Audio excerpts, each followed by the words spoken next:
తాకట్లో ఉన్న బంగారాన్ని విడిపించి ఆ రోజున మార్కెట్ ధర కట్టి మిగిలిన డబ్బును మీకు అందిస్తుంది కొమ్మూరి గోల్డ్. ఏంటి వాయిస్ చాలా లోలో ఉంది? కోర్టులో జరిగిన దానికి అప్సెట్ అయ్యావా? ఎందుకు ఫోన్ చేసావు? నా తమ్ముడు సేఫ్ గా రిలీజ్ అయిన అకేషన్ లో సిటీలో ఉన్న వివిఐపీలందరికీ నేను ఒక చిన్న పార్టీ ఇస్తున్నాను. ఏంటి ఆలోచిస్తున్నావు? నువ్వు తప్పకుండా వస్తావులే. మినిస్టర్లంతా వస్తున్నారు కదా, వాళ్లకు సెక్యూరిటీగా. బాయ్. Okay okay.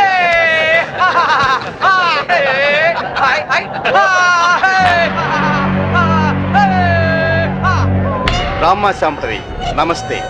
ఏంటి ఆలోచిస్తున్నావు? మెంటల్ హాస్పిటల్లో ఉండాల్సిన మా తమ్ముడు ఇక్కడ బర్త్డే సెలబ్రేషన్ చేసుకుంటున్నాడేంటాని కదా. దట్ ఈస్ ధన్రాజ్, ఈ సిటీకే రాజుని. మీ పోలీస్ డిపార్ట్మెంట్ మా లాంటి విలల్ని ఏమీ చేయలేదు. నీ చేతిలో ఉన్న ఈ లాఠీ నీకు ఊతకర్రగా ఉపయోగపడుతుందేమో కానీ మాలాంటి వాళ్ళ మీద ప్రయోగించడానికి మాత్రం పనికిరాదు. నీ బెల్ట్, నీ ప్యాంటు టైట్ గా ఉంచడానికే తప్ప మా మీద నీ పవర్ చూపించడానికి మాత్రం కాదు. పోతే నీ షూస్ లెఫ్ట్ రైట్ కొట్టడానికే తప్ప మాలాంటి వాళ్ళని కొట్టడానికి మాత్రం అస్సలు పనికిరాదు. ఈ మాత్రం చిన్న విషయం తెలుసుకున్నావు అనుకో, నువ్వు జీవితంలో బాగా పైకొస్తావు. It's my personal opinion. Minister గారు నమస్తే. ఇప్పుడు కేక్ కోసే కార్యక్రమం మొదలవుతుంది. బాబు, నువ్వు కేక్ కోసి మీ అన్నయ్య గారు నోట్లు పెట్టమ్మా.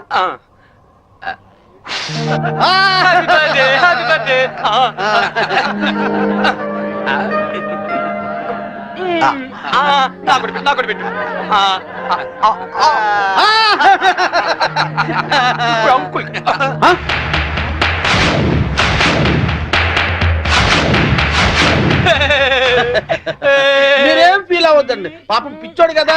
మీ కార్యక్రమం మీరు కానివ్వండి. Good uncle, good uncle. Uncle మరే నాకు ఆ బెల్ట్ కావాలి. అమ్మో అంకుల్, నేను తీసుకొస్తాను కదా, నేను తీసుకొస్తానుగా.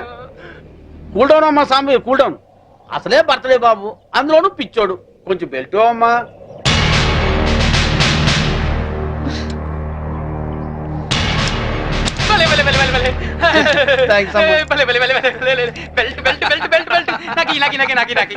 ఇదిగో తీసుకో బాబు. అంకుల్ అంకుల్, మరి నేను ఇప్పుడు ఒక ఆట ఆడుకుంటానే. అలాగే ఏం ఆటమ్మా? నేను ఎవరినైతే ముట్టుకుంటానో వాళ్ళు షర్ట్ తిప్పి డాన్స్ చేయాలి. సత్తేనా ప్యాంటు కూడానా? షర్ట్ ఒక్కటి చాలే, వీళ్ళందరూ చెప్పు. అలాగే ఇగో, చిన్నోడు ఏదో ముచ్చట పడుతున్నాడు, కొంచెం కోఆపరేట్ చేయండి.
ఇన్స్పెక్టర్.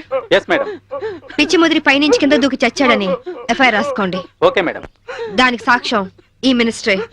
ఇతని దగ్గర కూడా సాక్షి సంతకం తీసుకోండి. అలాగే మేడం. మిస్టర్ ధన్రాజ్, ఇందాక ఏమన్నా? పోలీస్ బెల్ట్ ప్యాంటు జారిపోకుండా ఉండడానికా? చూసావుగా, తట్టో నుంచి జారిపోయిన నీ తమ్ముణ్ణి ఉరి తీసే అంత పవర్ ఈ బెల్ట్ కుంది. సిన్సియర్ గా డ్యూటీ చేసే police officer cap, belt, shoe కూడా సిన్సియర్ గా డ్యూటీ చేస్తాయి. అది మా పోలీస్ పవర్.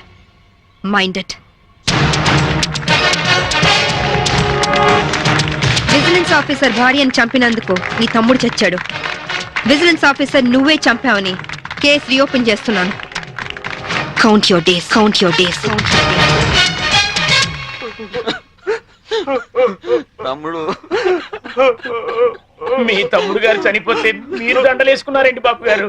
ఇన్నాళ్ళు ఏం చేసినా నలుగురు కలిసే చేసేవాళ్ళు. మాలో ఏ ఒక్కడు చచ్చినా అందరూ చచ్చినట్టే లెక్క. అదేంటి పాడలు కూడా ఎక్కుతారా మీరు? పాడే కదయ్యా, చితి కూడా ఎక్కుతాం. మీ తమ్ముడితో పాటు మీరందరూ చితిలో కాలిపోతారా? అవును. అప్పటికి కానీ దేశం బాగుపడదు. అయ్యగారు, నేను అన్నది మీరందరూ కాలిపోతే మీ తమ్ముడు గారిని చంపిన ఆ శాంభవిని కాల్చేదెవరు? మీ తమ్ముడి గారి ఆత్మకు శాంతి కలిగించేదెవరండి? నిజమే, ఆ శాంభవి అంతు చూడాలి. అది మొగుడికి కొడుక్కి దూరమై కుమిలి కుమిలి ఏడవాలి, కుళ్ళి కుళ్ళి చావాలి. తీయండి రా దండలు. ఎరా సింహాజీ, అయ్యా, నీకిద్దరు కొడుకులు అన్నావు కదా, అవునండి. వాళ్ళు ఏమైనా పైకి వచ్చారా? ఆ నిన్నే చిన్నోడు కొట్టాని పైకి వచ్చాడండి. ఏంటి? హాయ్ అక్క, wish you a very happy married life. Thank you. Happy married life బావ గారు. Thank you. కూర్చోగిర్తి. మరి నాకు చెప్పవే, నీ పెళ్ళైనప్పుడు చెప్తాను, నా పిల్ల ఎప్పుడు అవుతుంది? నువ్వు పెద్దయినప్పుడు. మమ్మీ, నేను పెద్ద అయ్యాక ఇలాంటి బోట్ కొనిస్తావా? అసలు పెద్ద అవ్వకూడదురా ఏ? కీర్తి. వీడు పెద్ద అయ్యాక ఎవరో ఒక అమ్మాయిని తీసుకుని బోట్ షికార్కి వెళ్ళిపోతాడు. నేనేమంటారు దాన్ని అయిపోతాను. అప్పుడు నాతో ఎవరు షికార్ చేస్తారు? డాడీ. మీ డాడీయా? ఆయన బోట్ ఎక్కరు. ఏ? ఆయనకి నీళ్ళంటే భయం. అవునా డాడీ? కాదు, మీ అమ్మంటే. కాదు, అదే. శాంభవి, వస్తున్నా. ఈరోజు మనం షికార్కి వెళ్తున్నాం. కార్లోనా? కాదు, బోట్లో. బోట్లోనా? మీకు పడవ ప్రాణం పడదు కదా. అలవాటు చేసుకుంటాను నీకోసం. సాయంత్రం బాబు నేను రెడీగా ఉంటాం, సరేనా? అక్క, మళ్ళీ మీ ఇద్దరి మధ్య బాబు ఎందుకు? నేను చూసుకుంటాను కదా, మీరు వెళ్ళండి. నువ్వు చూసుకుంటావా? ఒక్క రోజైనా బాబుతో సరదాగా గడిపే ఛాన్స్ నాకు ఇవ్వక్క ప్లీజ్. కాదనుకు, మళ్ళీ బావగారి మూడ్స్ మారిపోతాయి. అది కరెక్టే.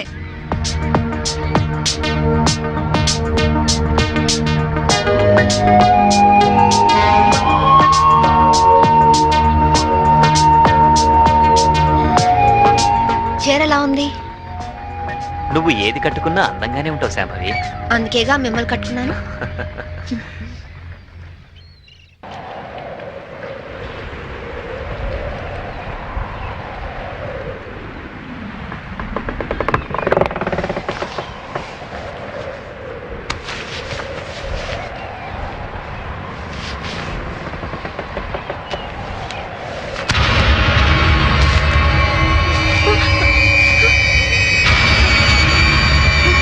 ఏమండి?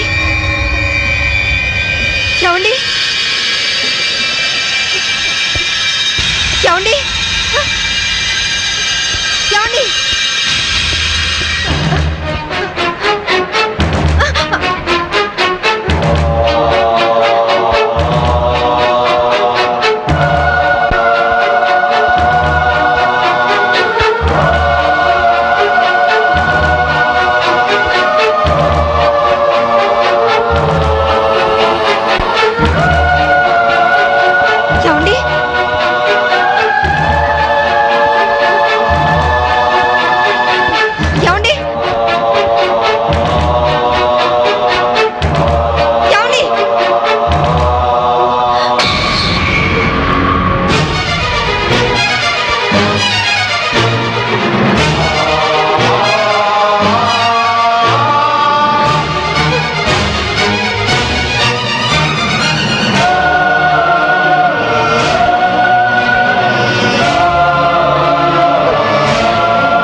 Wait. उसके पास चलो. Help! What happened madam? What happened? Officer, boat లో ఏదో మిస్టరీ జరిగింది. మా ఆయన కనిపించడం లేదు. Please help me. ముందు ఆ కత్తి లేవండి. సార్,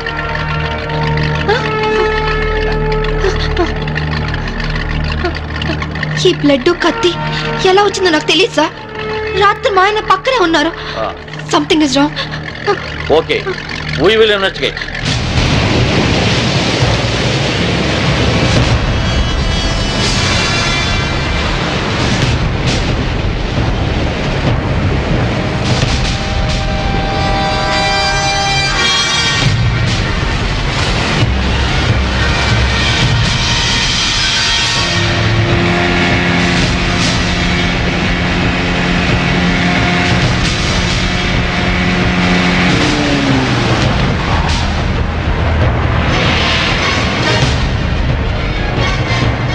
ఏం దొరకలేదు సార్. మొత్తం కోస్టల్ ఏరియా అంతా వెతికారా? అంతా వెతికాం సార్. ఇంకోసారి ట్రై చేయండి, మీరు హెల్ప్ చేయండి. సార్ ఇక్కడ ఎవరితో డెడ్ బాడీ ఉంది సార్. రండి చూద్దాం.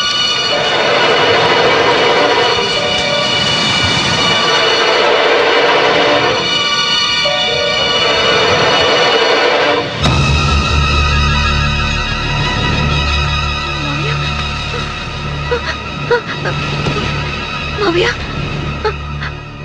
ఇన్స్పెక్టర్, ఈ మా మావయ్య ఇంట్లో ఉన్నాయని ఇక్కడికి ఎలా వచ్చారు? ఆ సంగతి మీరే చెప్పాలి మేడం. నాకేం తెలీదు. ఎందుకు ఇలా జరుగుతుందో నాకు అర్థం కావట్లేదు. Please control your self. Madam వాళ్ళ ఇంటికి తీసుకెళ్ళండి. Okay sir. మేడం, కేసును అన్ని కోణాల నుంచి ఇన్వెస్టిగేట్ చేస్తాం. నేరస్తులను తప్పకుండా పట్టుకుంటాం. మీరు ఇంటికి వెళ్ళండి మేడం. మేడం తీసుకువెళ్ళండి. Okay sir. Please madam.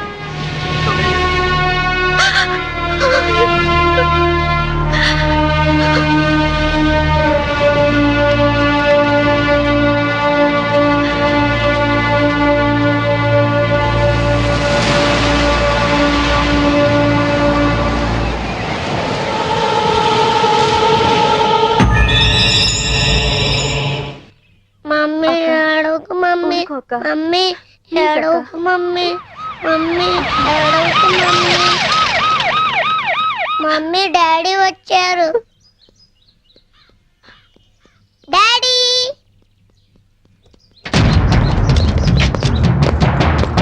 మీరంతా ఇక్కడే ఉండండి.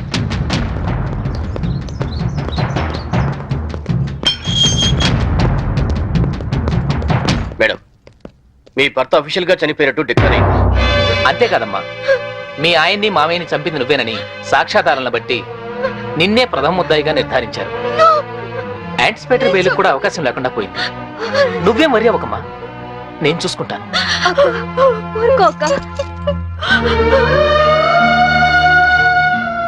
ఇన్స్పెక్టర్, నా కొడుకు ముందొద్దు, వాడు తట్టుకోలేడు.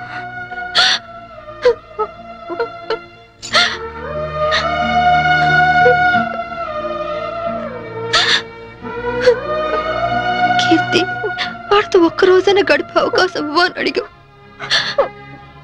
ఇప్పుడు జీవితాంతం వాడిని నువ్వు చూసుకునే పరిస్థితి వచ్చింది. అక్క, వాడికి ఏ లోటు రానివ్వుగా. అక్క, ప్రామిస్. అలాగే అక్క.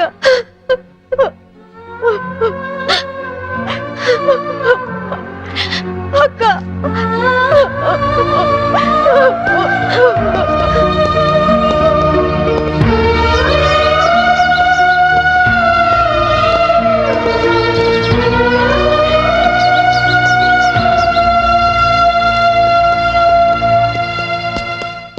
మమ్మీ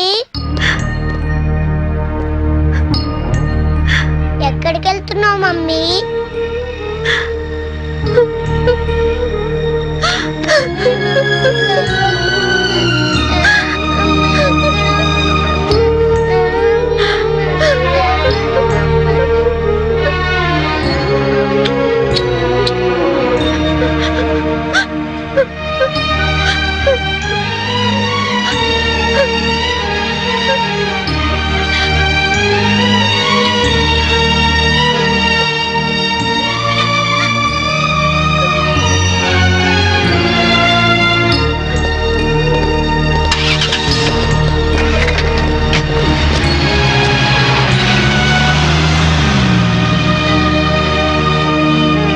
మిస్సెస్ శాంభవి, మీ భర్త ఆయన పేరు మీద 50 లక్షలకు ఇన్సూరెన్స్ చేశాడు. ఆ సంగతి మీకు తెలుసా? తెలుసు. దానికి నామినీ మీరే అని కూడా తెలుసా? తెలుసు. హత్య జరుగుతున్న సమయంలో మీ భర్త కేకలు ఏమైనా పెట్టారా? తెలీదు. That's all your honour. డబ్బు మనిషిని బతికిస్తుంది కాబట్టి ఆ డబ్బు కోసం మనుషులు ఎంతటి దారుణానికైనా దిగజారుతారు అన్న నగ్న సత్యానికి ఈ శాంభవే పర్ఫెక్ట్ ఎగ్జాంపుల్. ఎవరికి ఏ డౌట్ రాకుండా బోట్ షికారు ప్లాన్ చేసి 50 లక్షల ఇన్సూరెన్స్ డబ్బు కోసం తన భర్తనే చంపేసింది. నా భర్త నేను చంపలేదు. నా భర్త నేను చంపలేదు. నా భర్త నేను చంపలేదు. నా భర్త నేను చంపలేదు. నా భర్త నేను చంపలేదు. నేను చంపలేదు. ఒక్క భర్తనే కాదు యువర్ ఆనర్, ఇన్సూరెన్స్ డబ్బులో వాటాకొస్తారని తన మావగారిని కూడా అతి కిరాతకంగా మర్డర్ చేసిన హంతకురాలు ఈ Shambhavi. I object your honour. భర్తను హత్య చేసింది ఆవిడే అని రుజువు కాకుండానే మామగారిని కూడా ఆవిడే హత్య చేసిందని చెప్పడం పీపీ గారికి న్యాయం కాదని తెలుసుకోవడం మంచిది. Objection over ruled. Thank you sir. నా విచారణలో మొదటి సాక్షి ఆ ఇంటి పనివాడు సింహాద్రి. ఇంట్లో మీ అయ్యగారు అమ్మగారు ఎప్పుడైనా గొడవ పడుతుండేవారా? కాపురం అన్నాక అవన్నీ మామూలే కదయ్యా. అంటే ఎప్పుడు గొడవ పడుతుండేవారా? ఎప్పుడూ కాదయ్యా, అప్పుడప్పుడు. ఓకే, మీరు వెళ్ళొచ్చు. చిత్తం. నా విచారణలో రెండో సాక్షి ఫోరెన్సిక్ డాక్టర్. డాక్టర్ గారు, బోట్లో ఉన్న రక్తాన్ని ఆవిడ బట్టలకున్న రక్తాన్ని పరీక్షించారా? పరీక్షించాం. ఆ రెండింటి గ్రూపు ఒకటే, ఓ నెగిటివ్. అంటే హత్య గురి కాబట్ట Chaitanya blood group O negative. Please note this point your honour. నా విచారణలో ఆఖరి సాక్షి నేవల్ కోస్ట్ గార్డ్. సార్, హత్య జరిగిన స్థలానికి మొదటగా వెళ్ళింది మీరే కదా? అవును. అప్పుడు ఆవిడ చేతిలో కత్తి ఉందా? ఉంది. ఆవిడ ఒంటి మీద ఉన్న బట్టలకు బ్లడ్ ఉందా? ఒంటి మీద ఉన్న బట్టలకే కాదు, బోట్ నిండా బ్లడ్ పడి ఉంది. బోట్ లో దొరికిన టేప్ రికార్డర్, కత్తి మరియు హర్నాథరా శవం పక్కన దొరికిన ఆమె చెవిరింగ్ను కూడా కోర్టుకు సబ్మిట్ చేశాం. మీరు కోర్టుకు సబ్మిట్ చేసిన టేప్ రికార్డర్ మీరు చూసినప్పుడు ఏ స్థితిలో ఉంది? కింద పడి ఉంది. బ్యాటరీలన్నీ ఎవరో విసిరి పడేసినట్లు చల్లా చెదురుగా పడి ఉన్నాయి. యువర్ ఆనర్, హత్య జరిగినప్పుడు తన భర్త ఎలాంటి కేకలు పెట్టలేదని ఈవిడ ఇంతకు ముందే చెప్పింది. అందులో ఎంతవరకు నిజముందో ఈ టేపు వింటే మీకే తెలుస్తుంది. నన్ను చంపేస్తున్నారు, హెల్ప్ మీ, కాపాడండి, నన్ను చంపేస్తున్నారు, హెల్ప్ మీ, కాపాడండి, హెల్ప్ మీ, నన్ను చంపేస్తున్నారు, హెల్ప్ మీ, కాపాడండి. ఇప్పుడేమంటారు శాంబేవ్ గారు? టేపులో కేకలు వినగానే గొంతులో గుటకలు పట్టడం లేదా? ఇప్పటికైనా చంపింది మీరే అని ఒప్పుకుంటారా లేదా? I object your honour. హతుడు చైతన్య తను చనిపోయే ముందు పొడిచారు, చంపుతున్నారు అన్నాడే గాని పొడిచింది, చంపుతోంది అని అనలేదు. అలాంటప్పుడు ఈ హత్య చేసింది శాంభవేనని ఎలా నిర్ధారిస్తారు యువర్ ఆనర్? హత్య జరిగింది రాత్రి కాబట్టి, చీకట్లో దాడి చేసింది భార్యో కాదో ఎవరో ఎందరో పోల్చుకునే అవకాశం ఉండదు కాబట్టి. యువర్ ఆనర్, ఈవిడికున్న పోలీస్ పవర్స్ తో కేసు నుండి తేలిగ్గా తప్పించుకోగలన్న ధైర్యంతో రెండు నిండు ప్రాణాలను బలి తీసుకున్న ఈవిడ్ని కఠినంగా శిక్షించవలసిందిగా కోర్టు వారిని కోరుకుంటున్నాను. ముద్దాయిని శిక్షించడానికి సరైన సాక్ష్యాధారాలు లేనప్పటికీ 1982 పన్నాలాల్ చంపాదేవి కేసులో సుప్రీంకోర్టు వారిచ్చిన తీర్పును అనుసరించి ప్రాసిక్యూషన్ వారు పంపిన సర్కంటెన్షియల్ ఎవిడెన్స్ పరిశీలించిన మీదట ముద్దాయి తన భర్త శవం ఏమైందో చెప్పనందువల్ల ముద్దాయే తన భర్తను మరియు మామను హత్య చేసిందని కోర్టు నమ్ముతూ అపరాధికి ఐపీసీ 302 సెక్షన్ ప్రకారం యావజ్జీవ కారాగార శిక్ష విధించడమైనది. ఇండియన్ పీనల్ కోడ్కు సెక్షన్లే కానీ సెంటిమెంట్లు ఉండవమ్మా. మా కోర్టుకు సాక్ష్యాలే కానీ సానుభూతులు అక్కర్లేదు. నీలాంటి నిర్దోషిని నిలువునా శిక్షిస్తున్నందుకు మా నల్ల కోట్లే మమ్మల్ని విక్రిస్తున్నాయమ్మా. కీర్తి, బాబు ఎక్కడా? స్కూల్కి వెళ్ళాడక్క. దేవుడు నా జీవితంతో ఎందుకు ఆడుకుంటున్నాడో నాకు తెలియదు గాని నిన్ను కలిపి మేలు చేశాడు. బాబుకి ఈ విషయాలేమీ చెప్పొద్దు, అన్ని జాగ్రత్తగా చూసుకో. లాయర్ గారు, నా అకౌంట్లో 25,000 వరకు క్యాష్ ఉంది. అది కీర్తి పేరుని ట్రాన్స్ఫర్ చేయండి. ఇన్సూరెన్స్ డబ్బు వచ్చిన వెంటనే బాబు పేరున ఫిక్స్డ్ డిపాజిట్ చేయండి. అలాగే చేస్తానమ్మా. బాబుని వారం వారం జైలుకు తీసుకురావడం మర్చిపోవద్దు కీర్తి. అలాగే అక్క.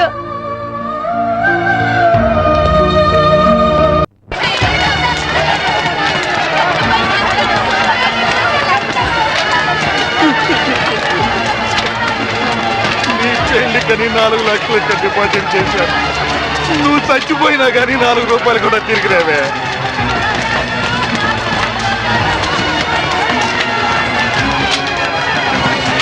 నూటికి 12 రూపాయలు వడ్డీ అంటే ఆశపడి ఇల్లు అమ్మిన 10 లక్షలు ఈ బ్యాంకులోనే వేశాను. ఇల్లు పోయే, వడ్డీ పోయే, నేను ఏం చేయాలి దేవుడా? నేను ఏం చేయాలి?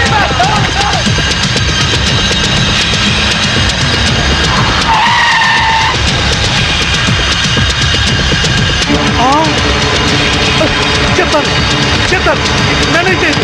ఖుషి బ్యాంక్ చైర్మన్ ఎక్కడున్నారు చెప్తాను. నన్ను చేయదు. ఏందే చైర్మన్, నువ్వేమో బేదా బెక్కి సొమ్ముతో బిస్లరీ నీళ్లు కొని స్నానం ఆడి జూబ్లీ హిల్స్